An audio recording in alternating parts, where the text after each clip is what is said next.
Hello everyone. So the agenda of today's video is to understand about the SQL injection.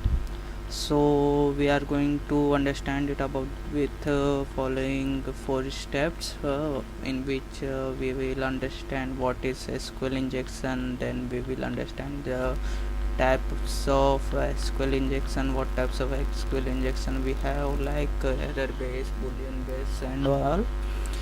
Then we will see how to exploit the SQL injection vulnerability in the web application or web server.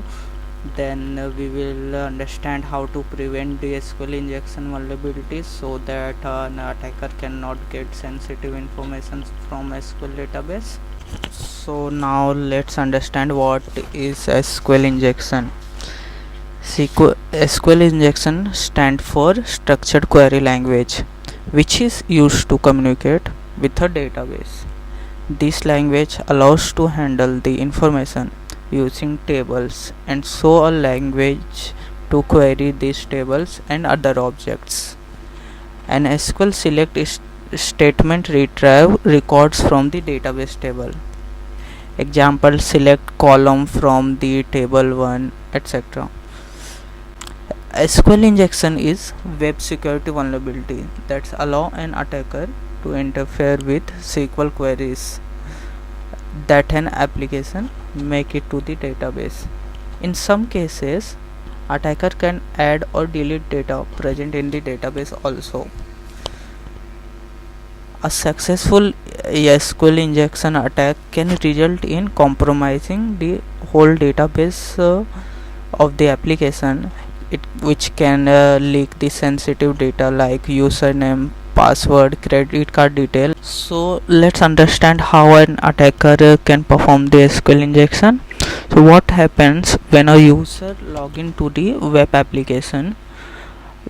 The application use the SQL query command to get details from the database to match the details that the username and password are correct. So you can see there the command here, select from username, where column name is username for user and password is for the password.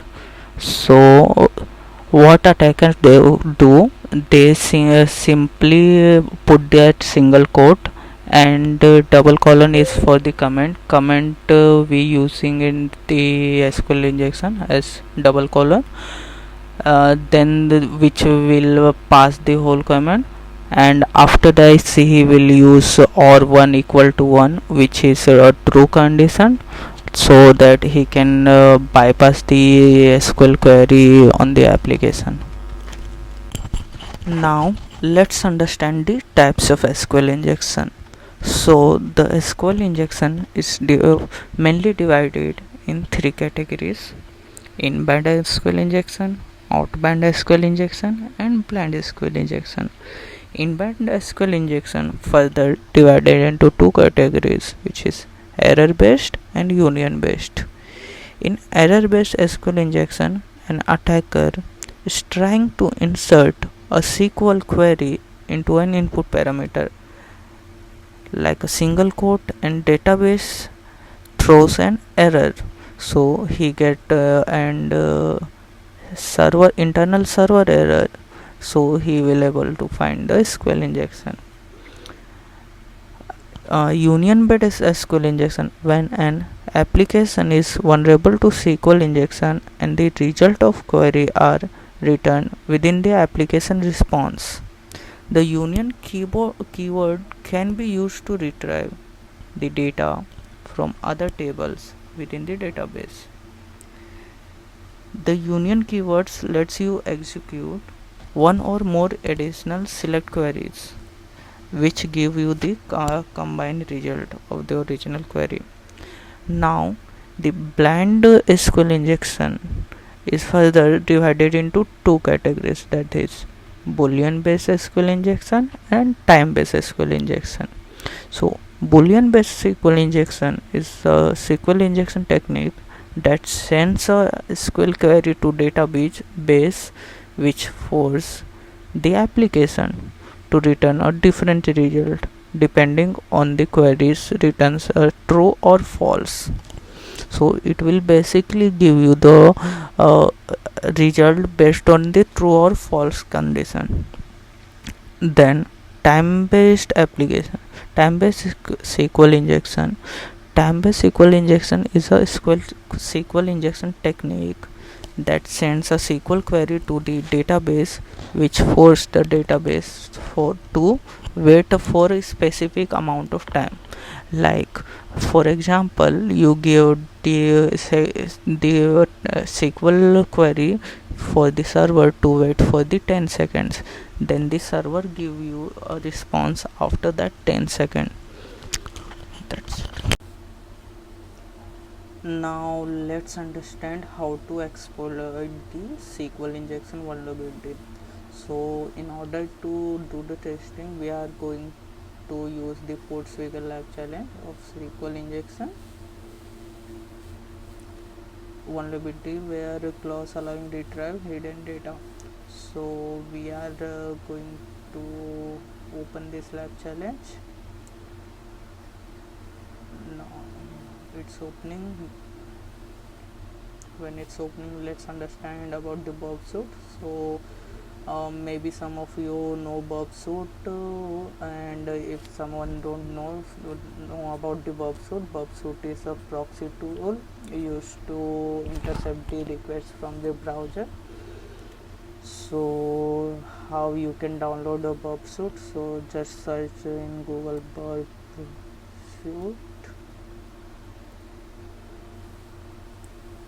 and it will give you the Portswigger URL of PubSuite where you can download it. So community version, you can download the community version for trying it. I have already downloaded it, so we are going to use PubSuite in order to intercept the request. Let's intercept the filter request of lifestyle. Let's go for it. See the same request we can capture on the PubSuite. Let's enter the SQL payload as single quote, then forward the request, and you can see it's throwing the internal server error. So the application is vulnerable to SQL injection if it's throwing some more internal server errors.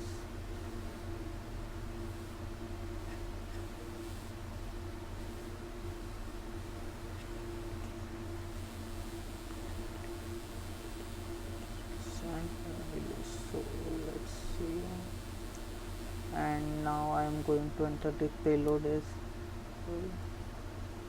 or 1 equals to 1. Then I am going to comment the rest of the queries.